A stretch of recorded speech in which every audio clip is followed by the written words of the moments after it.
नमस्कार, मैं किरणेश कुमार। जदयू के राष्ट्रीय अध्यक्ष और बिहार के मुख्यमंत्री नीतीश कुमार ने अपना उत्तराधिकारी खोज लिया है।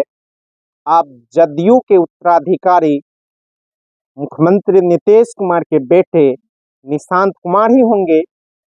15 मार्च को होली के दौरान मुख्यमंत्री नीतीश कुमार ने एक तरह से निशांत को लॉन्च कर दिया और जदयू के कई बड़े नेताओं के कंधे पर निशांत हाथ रखे हुए देखे गए।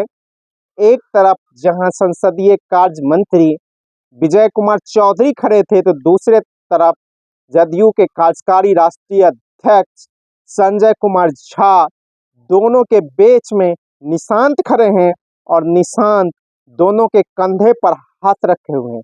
इसी तरह खाद्य एवं उपभोक्ता संरक्षण मंत्री लेसी सिंह के बेटी दामाद के बीच भी निशांत खड़े हुए हैं और होली के दौरान पहली बार निशांत ने मुख्यमंत्री आवास में जमकर होली खेला और लोगों का अभिवादन किया और लोगों को होली की शुभकामनाएं दी और शुभकामनाएं ली। तो यूं कहा जाए, जो चर्चाएं जोर शोर से चल रही थी कि नीतीश कुमार होली के बाद निशांत कुमार को जदयू में शामिल कराएंगे और उसे बड़ी जिम्मेवारी दी जा सकती है, वह अब करीब करीब साफ हो गया है। जिस तरह निशांत होली के दिन मुख्यमंत्री आवास में होली खेल रहे थे, लोगों से मिल रहे थे, लोगों को शुभकामनाएं दे रहे थे और जदयू के नेता भी उसके साथ खुलकर बात कर रहे थे, खुलकर उन्हें बधाइयां दे रहे थे।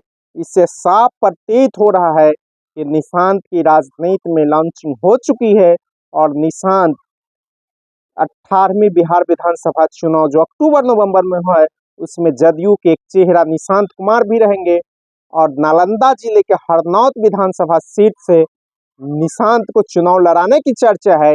नीतीश कुमार इसी हरनौत विधानसभा सीट से पहली बार 1985 में जीतकर बिहार विधानसभा आए, फिर 1995 में जीते थे।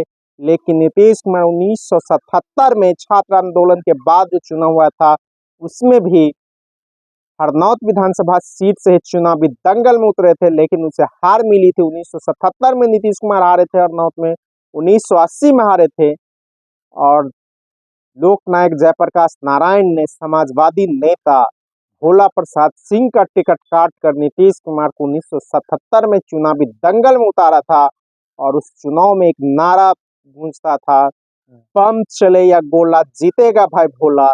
और भोला प्रसाद सिंह जीते भी थे और नीतीश कुमार लगातार 2 चुनाव हारे थे, 77 हारे थे, 1980 में हारे थे। लेकिन इस बार नीतीश कुमार अपनी परंपरागत सीट, जहां से नीतीश कुमार पहली बार बिहार विधानसभा पहुंचे थे और संसदीय राजनीति की शुरुआत की थी, उसी सीट से अपने बेटे निशांत कुमार को चुनावी दंगल में उतारेंगे। जिस तरह की चर्चाएं हैं, लोगों का कहना, और जिस तरह निशांत होली के दिन मुख्यमंत्री आवास में दिख रहे थे, इससे साफ प्रतीत हो रहा है कि मुख्यमंत्री नीतीश कुमार ने अपने उत्तराधिकारी के रूप में निशांत को तैयार कर लिया है और जदयू के उत्तराधिकारी अब निशांत कुमार ही होंगे। 2020 के बिहार विधानसभा चुनाव में नीतीश कुमार ने कहा था कि मैं यह अगला चुनाव नहीं लड़ूंगा, यह अंतिम बार है, और उन्होंने ऐलान भी किया था। लेकिन इस बार जेडीयू फिर से नारा दे रहा है 25 से 30 नीतीश कुमार।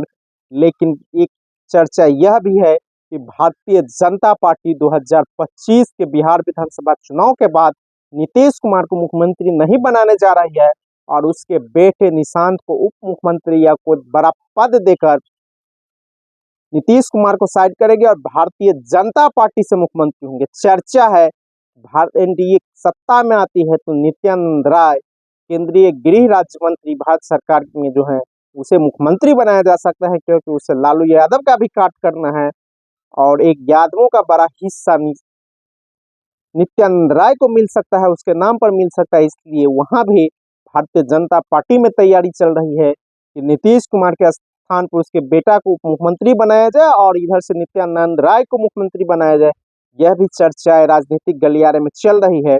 लेकिन कुछ हो भी हो, मुख्यमंत्री नीतीश कुमार ने अपना उत्तराधिकारी तय कर दिया है और निशांत ही जदयू के उत्तराधिकारी होंगे, ना ही अब संजय कुमार झा जदयू को उत्तराधिकारी होगा, न ही अशोक चौधरी होंगे, न ललन सिंह होंगे। अब यह तय हो गया है कि जदयू के उत्तराधिकारी नीतीश कुमार के बेटे निशांत होंगे। जिस तरह वे जदयू के बड़े नेताओं के कंधे पर हाथ रखे हुए थे, इससे साफ प्रतीत होता है कि जदयू के असली वारिस, असली मालिक अब निशांत हो चुके हैं। नीतीश कुमार कभी भी इसकी औपचारिक ऐलान कर सकते हैं।